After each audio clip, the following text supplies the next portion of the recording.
Oh, g'day. How's it going, guys? Just a quick video. Sorry I haven't been on for a long time, but it's just life. I'm a busy man. Running a lifestyle property is not as easy as I thought it would be, but it's not as hard either. Like, it's just work, but you know, my time's focused elsewhere.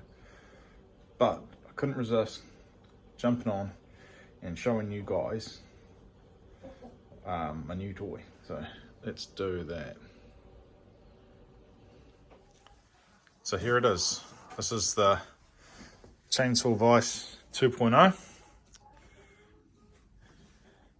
As you can see, it's still colours, because why would you not? It's the same as the other one. I used to have, I don't know if you can see under there. So see there's holes underneath there? I had to drill into my bench to fit that other one's, the bolt. But this one's been raised up. It's a pity I didn't get there before this bench, but who cares? It's over the holes, I don't care. So we've raised this up 25 mils, so it's actually higher, which makes for better working height as well. It's only 25 mils, but it just feels better. So this has been positioned properly, so it locks off properly. It used to hit the back of the base and not lock off well. So this side lever used to hit here. Well, it still does, but more than that, it would stay out here, and it would sort of slip it off its lock on that cam. So that's been fixed anyway. It's just small changes. You can see we've got a curve, nice orange curve. Oh, something knocked off there. And this side used to have a bar, but this has been laser cut, and now I don't have to take off the tensioner because there's been a whole laser cut for the tensioner, and still using that and a washer. I just put a washer on there. I could just use the bastard, but I just want to put a washer on there just to protect this a little bit, just because it's shiny new. So yeah, it's just a normal washer on there now, protecting that. And apart from that, it does everything that it used to do. It's still got that same lock off cam option there, so you can spin the chainsaw right around, which is really cool, like that. Yeah, so it's just 2.0. I'll bring back the old one, so those of you who haven't seen it. So you can see this. See, it doesn't fit on the bench properly because it needs a hole drilled for that nut to fit, to turn. And if I can get it to do it, I used to have a problem with this cam. See how it just doesn't sit in that hollow for it to lock off down there. And so it used to always spin and lock, but now this one, that's not going to do that because it's positioned in a totally different area. So there's a lock there, which is cool. It's cool. It's just subtle changes, but really nice ones as well. This one is a bit more clunky with its design of it straight out. Still functional. Of course, this bar was off an 026. So yeah, I tried to drill into this bar to cut a hole, like a slot for the tensioner, but it just didn't work. The bar's too hard. It needs to be properly cut out, and I just never got around to it. And it'll probably weaken this bit quite a bit as well. But yeah, this is a thicker piece of metal as well, piece of plate. Nice thick bit of shop there. All powder coated as well. That was just done with an etch primer last time, so that's not powder coated. It was just black, but this is all powder coated. It just feels and function of it is so much nicer. But this one's not going to waste. I'm giving this to my mate's son, who is doing a Stihl apprenticeship, and he's a young budding chainsaw building enthusiast. So I'm going to give it to him. Just give it to him because, and hopefully he'll make use of it, good use of it. But you know, I don't want to charge him for it or anything. I didn't even really pay for for this. I mean, that cost me a chainsaw repair job, you know, for that, and this, well, that was a chainsaw repair job as well. The MS 280, I think it was the 280. Oh, one of the builds I did on there anyway. That was for the original build of that, but that was a chainsaw repair job. And the guy who makes these actually came to me with another chainsaw, and he said, "Look, I've got this chainsaw repair." He says, "You remember that other vise that I made?" And I said, "Yeah, that real nice one." He goes, "Yeah, that one." I said, "You do this, you can have that." And I'm like, "Okay, let's do that." So yeah, it wasn't a big deal for either of us really, but we both got what we wanted, and he's got a working chainsaw, and I have a flipping fantastic vise. So really stoked. Just wanted to share that with you. I'm not going to promise any new videos, just because I'm not really doing them.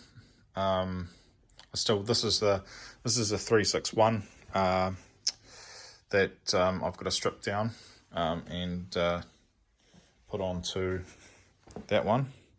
Different parts to clean it up and make it good again. So that'll be that.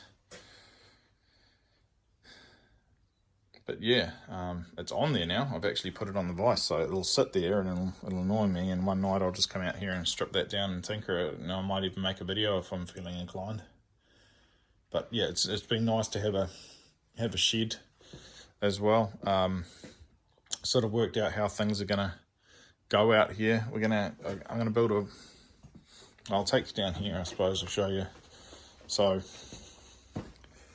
it's just everything's a mess down here at the moment, but from that wall there's going to be a wall coming right out here, and then around down the back of the sander here and into here, and that will form our laundry so that I don't get dust and stuff inside from woodworking.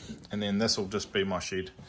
I was going to build a big shed, but we kind of run out of money for that, but all good, no dramas. I've got a good shed here. So I've got my bench saw, buzzer, just got my droppy back, and that's perfectly level with that table. So when I clean this off and I'm running wood, I can actually just slide all the offcuts straight onto a bench with a stand out this way.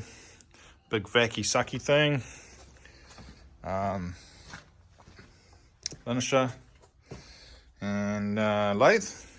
This is my father's lathe. My friend actually bought it off me, and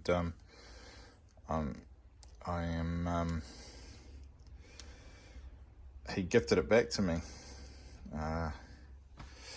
which is something really special, because it was my dad's, and you know, I couldn't afford to buy it off my father at the time, and he had a stroke, so he can't use his arm, his right arm,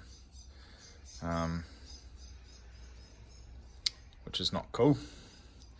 But I've been able to, I guess, enable my dad to live a little bit vicariously through me by setting all this up and using it, which is cool. Yeah, and this pot here, this is Australian. I had it here. I had the thing on it. It was no, I can't find it now. Blackheart, Australian Blackheart. That's what it is. So not really nice hardwood. I've just finished the outside of it. See how nice that is. It's got a few natural. Don't know what that is. Looks like a ding or something. Oh no, it's rubbing out. But yeah, beautiful wood. Beautiful wood. And I've just got to finish the inside of it. I've got another blank like this, so I'll make another bowl like this. And yeah, a couple of matching bowls like that. Beautiful way. So yeah, just getting into that, just learning that. I don't know very much about it. I had to learn how to set up the lathe, It's got a swivel head, so it can turn out this way. So I had to learn how to align the tailstock with the headstock and everything. So a lot of YouTubing on that, because I don't really know anyone that does lathe work. I had to build this whole bench. So the bench top's made out of two big 1500 long double lam beams that are laminated together and made the top for it. You can't see it very much at the moment just because I've been working on it just yesterday. Then I've got a space for blanks there, and then I've got tool drawers. So I've got smaller marble tools up there, a bit of sandpaper and stuff. And then various other tools down there. Heaps of tools I've got from my father and my father-in-law. And then just sandpapers, lathes and bits and pieces, lathe heads and bits and pieces down there. Got it's a log there. A couple of logs that I want to turn. More lathe tools over here. It's a lathe set I think I got. That's my father's one. A couple other lathe tools. I really like this one. I'm just learning how to sharpen them and stuff like that. I actually need to get a proper grinding wheel to sharpen these. So that'll be one of the next purchases, but really like this one. It's just big. And cool. I really like that. I think that's a parting tool. Something. I don't really know. That's like a big bowl gouge. Oh, there goes the water. That's another bowl gouge. I think that's a parting tool. Maybe that is too. Bowl gouge. So yeah, that's that.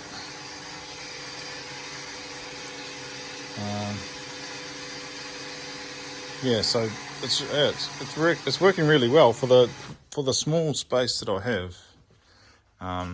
Because I usually park Murray in here. Murray's the mower. He's over there. I usually park Murray in here, so I got him out today because it's a nice sunny day. And I just wanted to walk around, have the space. Actually going to move this buzzer back down to here. When my brother comes up here, he's going to take some of this stuff, so that's all going to disappear. And then my buzzer's going to come back here, I think, because I need more room back there for my saw bench, just to work off that, because I keep putting bigger boards and stuff and hitting that buzzer. This is my thicknesser, beautiful Tanner thicknesser, old girl, just all single phase stuff. But she works nice, plane's nice. And of course this is more sort of, I guess, engineering section of the shop, where I build chainsaws and stuff like that, and various bits and pieces up there for that. Some wood stored up there. And this is I got this off my brother. He could no longer hold on to it, so I got it. It's mine now, and it was my father's top box when he was an apprentice, and he worked actually aerospace, or it was before it got sold off. It was Pacific Aerospace, engineering and propeller service. So he was working on planes for a while, I think. I'm not 100% sure what he used to do there. I think from memory he used to do some sort of work on the propellers, but I'm not too sure what. But it's just nice to have that top box there, and sorted it out with a few things. Moved over a few of my chainsaw tools to here, so that's cool. Just because I didn't have a lot of space, but I've just got to resort this drawer because it's a mess now, and tidy everything up in here. So I've just got more space in that box, which is something I really needed. It was just a big giant mess. And I just picked up this as well, that's my first Stihl chainsaw that I ever owned there. Little 023, I think. Yeah, 023. I was given that by my uncle. I gave it to my brother, but he couldn't hold on to it any longer, so I've got it now. So I don't really need another chainsaw, because look, like 1, 2, 3, 4, 5, 6, 7. I've got a few more else around here, a few others around here.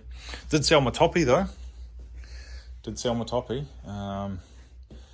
Which was good, because that paid for that. And what else? A couple other tools, I think. Oh yeah, because I bought this Ryobi grinder, which I needed. Oh, and that Ryobi orbital, which I needed. So that paid for that. I've got a new finishing brad gun as well. Yeah, so anyway. Oh, there's another chainsaw there. Another chainsaw there. Oh, another chainsaw there. They're just everywhere. And there's boxes of them down there. Boxes of chainsaws. But yeah, so that's my little messy shop. But works for me. I like it. And I'm able to, I don't know, one day I might tidy all that up a bit more and put drawers underneath, or I don't know. But hey, got to start somewhere, eh? And that's what's cool, just starting and having a space like this where I can work and play. Oh, chicken. Naughty chickens. Right. Anyway, that's it. That's me. So I'll catch you guys later. Nice to catch up, and we will see you when we see you. Still for life.